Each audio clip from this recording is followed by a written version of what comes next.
What's up, guys? Eternal Phoenix here. We are officially back. I know I've been missing action for a while, and for those of you who did see, I actually had to take a step away just to kind of deal with a lot of things going on in my personal life. And I appreciate you giving me this time to really get back into fighting form. I've been dealing with a lot of stuff with my health. My body hasn't really been doing its best lately, and that's become a bit of an everyday battle, but I'm working it out. I'm going to my doctors and whatnot. Yeah, it's just, I got a lot of injuries, essentially, from my time in the service. And unfortunately, it's an everyday battle that I'll just have to kind of learn to live with. But I appreciate you guys giving me the time for that, as well as some other personal stuff. My family actually experienced 3 deaths in our family within a span of a couple weeks back to back, and I had to kind of process that and get into therapy and just kind of learn to process some of the hardships that we had been dealing with, not only as a family, but that I had to go through myself. And I really appreciate you, those of you who stuck it out, even though I wasn't making content at that time. And for those of you who are going through like your own challenges and mental health or whatever the case may be, never be too afraid to reach out to somebody. You never know what could happen. And if you can't afford a therapist, just talk to a friend. But yeah, I really just appreciate that from you guys. Little update, I am in a new home, and that's really cool. I got my own dedicated studio, so that's even cooler. So I have my own setup. I got a 3D printer now, so your boy's gonna be making some stuff. I might show it on the channel depending on what I decide to get into. And I'm finally making the big bucks. Yeah, I'm not gonna say how much, but it's up there. Your boy is chilling. Things are finally kind of falling into place, and I feel a lot more secure in my everyday life for what I want to do and what I can actually do and take time to just do more stuff for me, But with all that being said, so I've been watching a ton of anime lately. There's been a lot of cool things dropping this season and last season, and just so much good anime that I've been watching lately. And one of the things that came to mind is just how strong elements are in anime. Like you got your fire, your water, ice, lightning, light, etc. The generic little trio to quadruples of elements that people can control that make them badasses, just like full avatar levels of just energy and power from all the elements and what they can do. And so I've decided that I kind of want to break them down into videos. I might make just this one for now, and if you guys like this video, I might do more with the different elements. But for today, we are going to talk about the strongest and weakest fire users in anime. And this isn't a definitive list, it's just something that I believe is a kind of non-official ranking, and where I think people can be placed based off of my experience in the anime series and just what I know about them. And obviously I am not the de facto ruler on what goes where, so if you guys have any ideas for who you thought should have been placed higher or lower, or anybody you think that it's just a cooler guy or girl that didn't get mentioned, let me know in the comments, and I'll be more than happy to talk to you guys about it. But at number 12, we have the GOAT, Roy Mustang from Fullmetal Alchemist. So he's more of like a building to maybe block levels of firepower. Roy Mustang is one of the cleanest fire users, the most precise fire users in anime. He snaps his fingers and ignites the oxygen in the air, creating pinpoint explosions that can one-shot homunculus. And in a 1v1, he's absolutely lethal. He cooks you before you even realize it. But he's never really shown to have like citywide firestorms or country-level destruction. He's strong and surgical, but not large-scale compared to the monsters that are just like completely cooking whole cities that is going to come up on this list.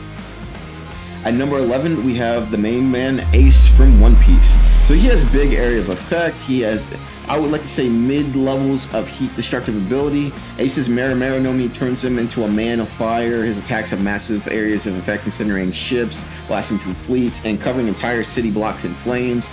But compared to the higher tiers, Ace's heat is still in the realm of normal fire, just kind of amplified. I mean, he's not like fire, supernova fire, he's just generic fire, but the things that he could do with the fire are just kind of amped. Huge AoE, solid destructive power, but not reality breaking or like sun levels of fire. And because he died somewhat early on in the One Piece series, and I'll say somewhat early on because this thing is a long series with thousands of chapters and episodes, we don't really get to see what he could have done if he had gotten to more awakened levels of his Devil Fruit. At number 10, we have Suna Sawada, Kate Kyo, Hitman Reborn, one of the classic 90s anime. If you haven't seen this anime, what are you doing? It came out in like the early 2000s, but it still had like that 90s era vibes. Like, it was such a good show. Very, very slow starting anime, but such a good show.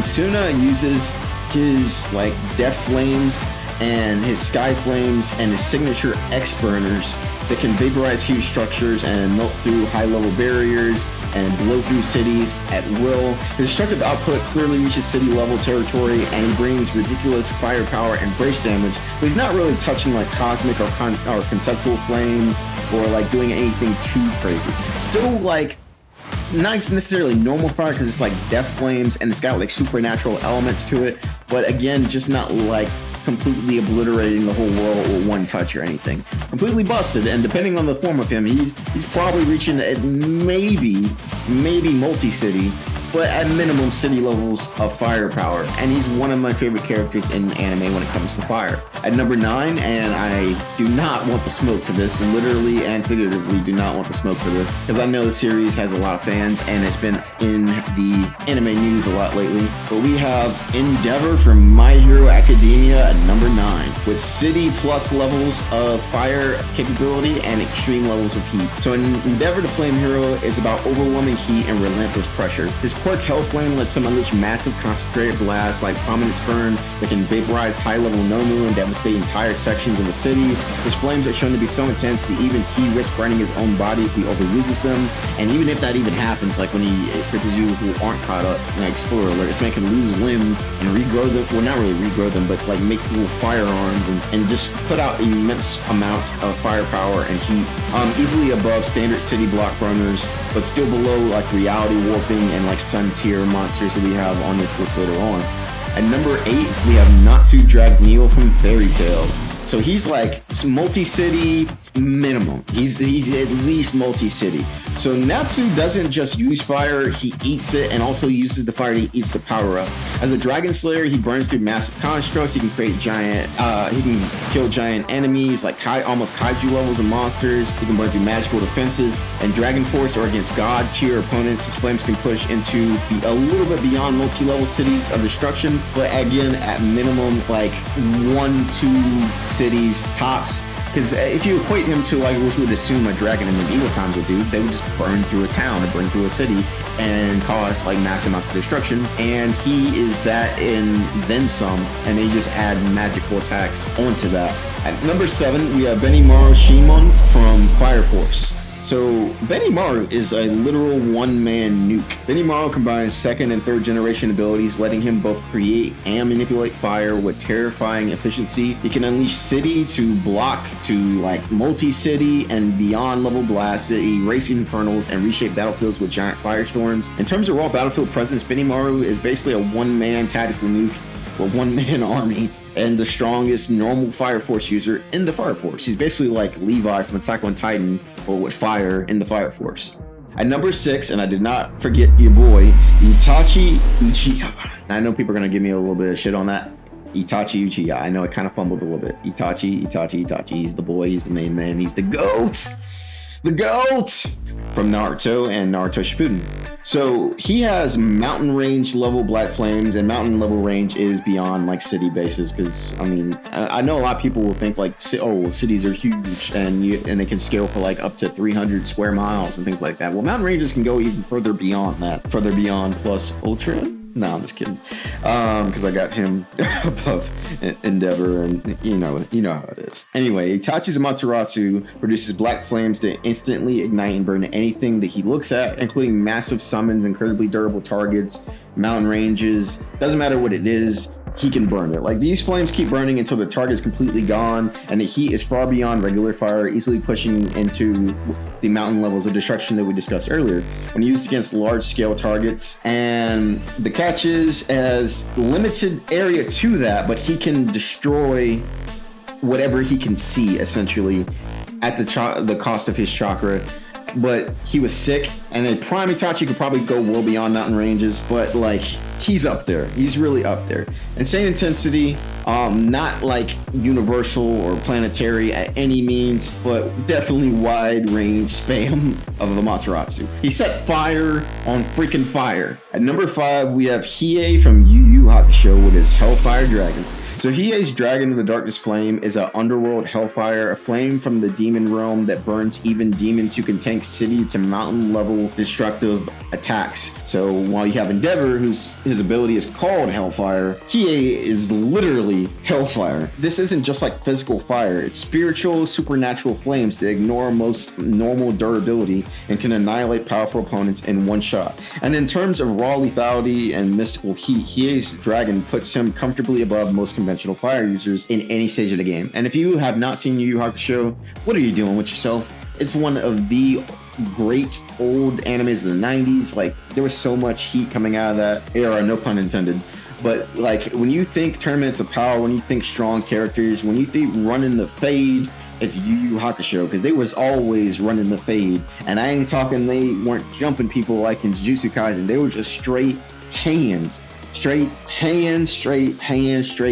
There was a point in the show when Yusuke got into a fight with a guy and they just threw daggers on the ground, put their heel on the daggers and started punching each other out with their heels on daggers. That's not like supernatural or like blowing up cities cool. It's just cool from like a raw, manly perspective of just like, yeah, I'm going to be losing and win at the same time. Like, what do you mean I'm losing? Nah, we losing. But yeah, Hiei is that deal. And on top of that, he basically, his ability with the Dragon of the Darkness Flame, I gotta say, like, when they pulled out Amaterasu in Naruto, it had to have some inspiration from this man's Dragon of the Darkness Flame. And if anything, his Dragon of the Darkness Flame, because his fire can take the shape of a dragon, is pretty similar to Sasuke's Kirin. And it's funny we're mentioning Sasuke, because guess who's at number 4? Sasuke Uchiha from Naruto Shippuden, and everything else after that, who has mountain to small country levels of destruction with his Amaterasu flame control. So Sasuke takes Amaterasu and evolves it with Blaze Release, and letting him reshape, redirect, and control the black flames at will. He can create multiple simultaneous flame constructs, project them at range, and combine them with the Susanoo for absurd offensive power. And I'm not going to say that the Susanoo itself amps the Amaterasu itself, because I don't think you can really go beyond, you know, fire that can set fire on fire, or just being like infinite like flames that can't be extinguished. I think it just increases the range and the size at which he manipulates the fire being that's coming out of the Susanoo. Same ridiculous heat as Itachi, but with far better control, versatility, and overall destructive scale / range. Again, reaching up to mountain level and beyond to even small country level, depending on the interpretation. But we're gonna say at minimum, like small country, with his Amaterasu specifically. And that's not even his most strong attack, but just for the Amaterasu at itself, if he wanted to, because again, you still have to be able to look at it. So if he was high up enough in the Susanoo flying around or whatever the case may be, he could set everything within his sight on fire. And fire itself isn't like a mass, how do I put this? It's not like a blowing up mass destruction, but it can just basically ravage the area for what he's getting at. And eventually, like I guess you could say, it would, if it hit the ground, for example, it would burn the ground and then turn that ground to ash and then everything under it to ash, and that type of destructive capability. But it doesn't just like straight blow stuff up in that sense. And at number 3, we have Shinra Kusakabe, again from Fire Force, and he has like reality tier levels of fire. For those of you who don't know, Shinra towards the end of Fire Force is basically a god. He creates,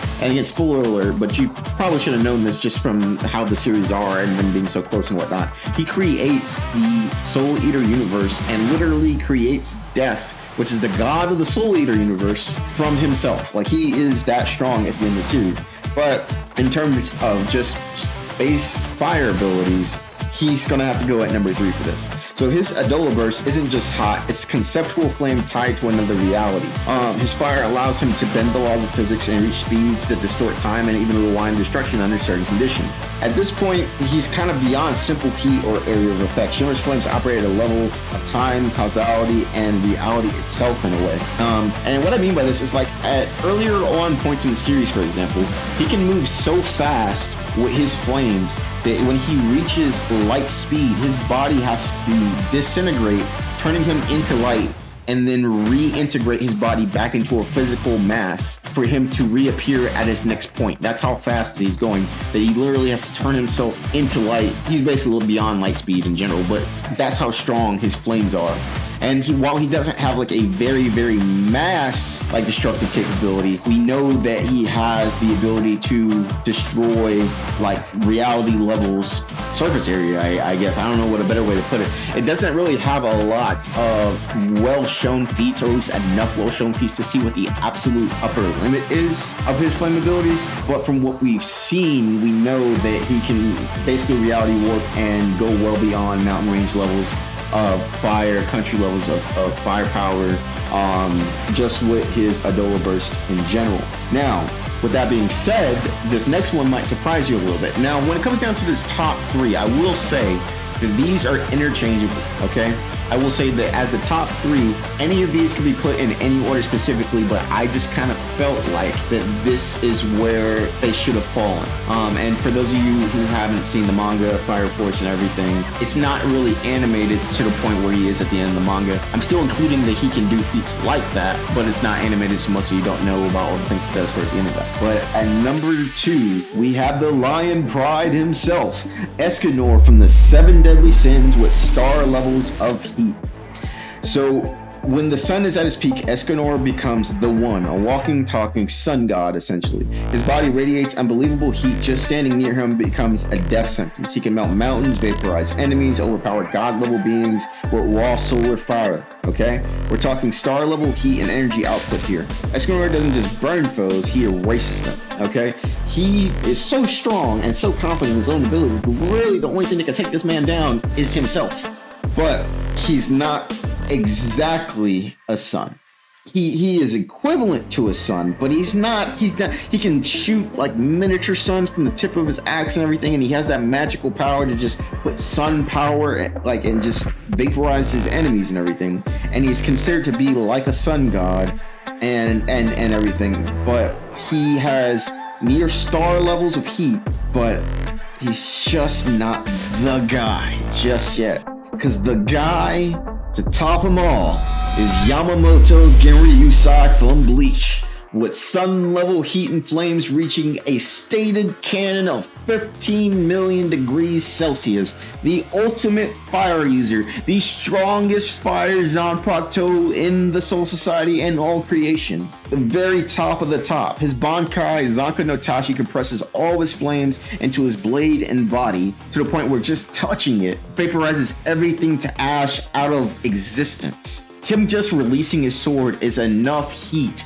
to absorb and just evaporate all of the moisture in the air and all the water in the entire realm, or I want to say like, yes, universe, realm / universe plane of existence of the Soul Society, to the point where it's so hot, not counting his spiritual pressure, but it's so hot, you can't even breathe around this man if your pressure isn't high enough to just be strong enough just to be allowed to breathe. Zanka no Tachi West is described as burning at the temperature of the sun, around 15 million Celsius, and just existing in this state evaporates moisture in the air and threatens to burn the entire battlefield and even the surrounding regions of the battlefield to ash. So just without him trying, this is without him touching the battlefield, this is without him doing a specific attack, just him releasing his flame powers in general can turn the surrounding region into ashes. And if it goes unchecked for too long, like if he just does not give a shit, he can just destroy the entirety of the Soul Society and even threaten the world of the living, which is an entire different plane of existence, mind you.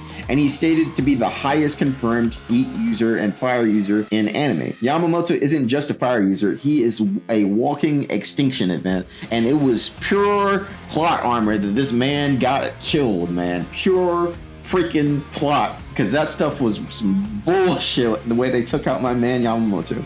And I am a big Bleach fanboy, but that isn't the reason why he's at number 1. Again, there are a lot of feats and a lot of statements for why he's just that strong.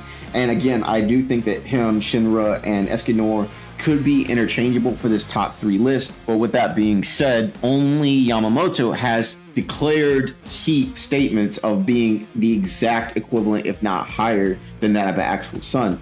While Escanor is sun-like, and he is like the walking, talking sun god, and he has that pride about him, and he's like a sun, and he can shoot those little sunbeams and sun balls and everything. It's not exactly the same of your being like exactly a regular sized like our sun levels of fire and beyond flames. But with that being said, that is my ranking for the top 12 fire users in anime, from precise assassins to sun level monsters. Do you agree with the list? And it's okay if you don't, honestly. Like I said, this isn't a definitive list. It's just where I think they sit at from what I know and from what I've seen. If you think someone deserves a higher spot, or I missed someone, you know, let me know in the comments. Talk to me about it. Just keep it respectful, man. Like, I'll talk to anybody about anything when it comes to anime. Just be respectful. Like, if you know something I don't, just educate me, but you ain't gotta like call me out on it. Just be like, hey, yo, you forgot about this character from this bygone era of anime, and he can like destroy entire universes plus realities, multiverses, and beyond from, I don't know, blowing fire in their direction, like sneezing, and this man just destroys multiple galaxies. What are you talking about? Then we could talk about it. Again, I would try to get more anime, you know, reviews and videos and things out to you guys. I really tried with the anime video games and trying to do the Bleach thing, and I really want to do that because Bleach is one of my favorite series, and they hadn't dropped a Bleach game in such a long time. And then I went through all that stuff with my family, my personal life and whatnot, so I had to take a step back. I do intend to get back into it, but I just don't think now is the right time. I talked it over with my team, and we think this is better just to get back into the stuff that I already know, you know, my bread and butter, so to speak. And then when I want to try to introduce games a little bit better, when I can make a planned out schedule, maybe we'll even do some streams someday, and you guys can get to chill out with me while we game. But for now, this was Eternal Phoenix, signing out.